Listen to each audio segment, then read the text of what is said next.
we want to tell you the story of a little girl, a migrant child who died in the custody of U.S. Border Patrol during the Biden administration, the first child who suffered this fate. 8-year-old Anadie Dene Reyes Alvarez is her name. She died back in May. You're looking at her picture there. U.S. Customs and Border Protection is now investigating her death. And for the first time, the agency admits to CBS News that the system, in this case, failed to protect her. The girl's parents say they believe their pleas for help were ignored because they are black. They met with Lilia Luciano in New York City, where they continue to seek asylum. Si hubieran llamado a la ambulancia antes, yo sé que mi hija estuviera aquí conmigo. If they had called the ambulance sooner, you know your daughter would be here. Mabel Alvarez says she lost count of the times she begged for an ambulance to take her 8-year-old daughter, Anadie, to the hospital over multiple days. Cuando ellos quisieron llamar a la ambulancia, When they finally wanted to call the ambulance took about 5 minutes. That's when I realized how close the hospital was to us and that they could have done something. The family, originally from Honduras, migrated to Panama, where Anadie was born. Mabel and her husband Russell say their situation there became unlivable and felt forced to migrate north. They took a 5-month journey across Mexico.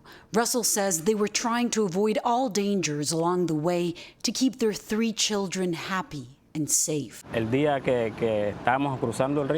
day we were crossing the river, she grabbed my hand happy. Daddy, Daddy, let's go.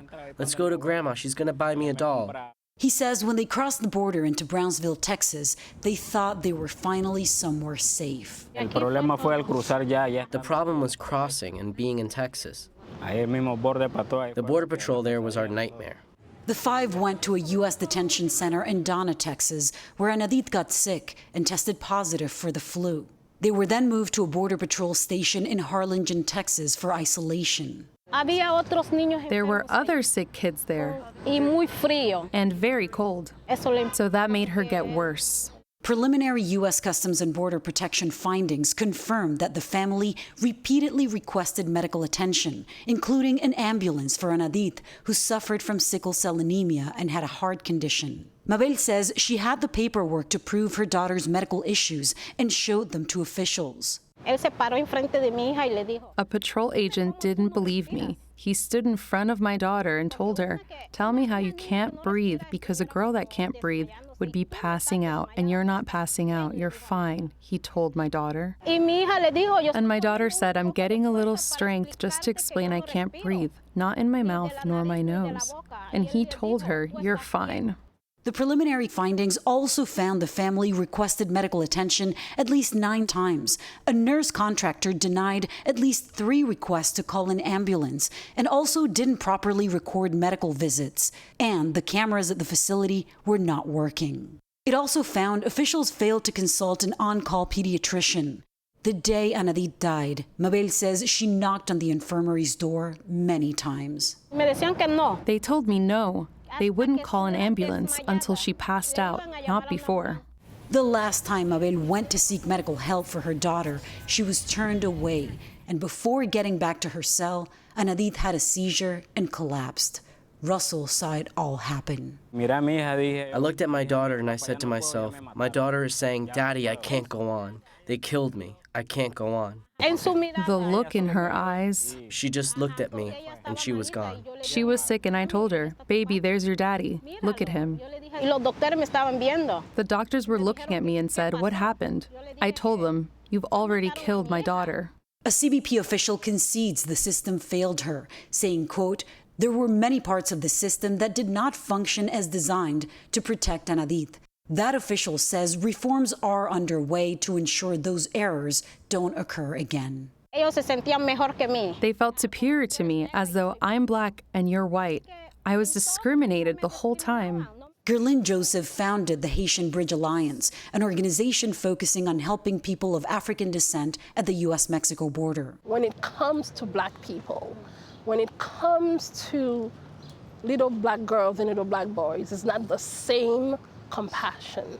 This administration said that it would treat immigrants more humanely. Has it? Is it? No. We hoped, we believed in that promise, but that hasn't been the case. In response to prior allegations of racial discrimination, U.S. Customs and Border Protection has stated there's no room in the agency for discrimination or intolerance. Es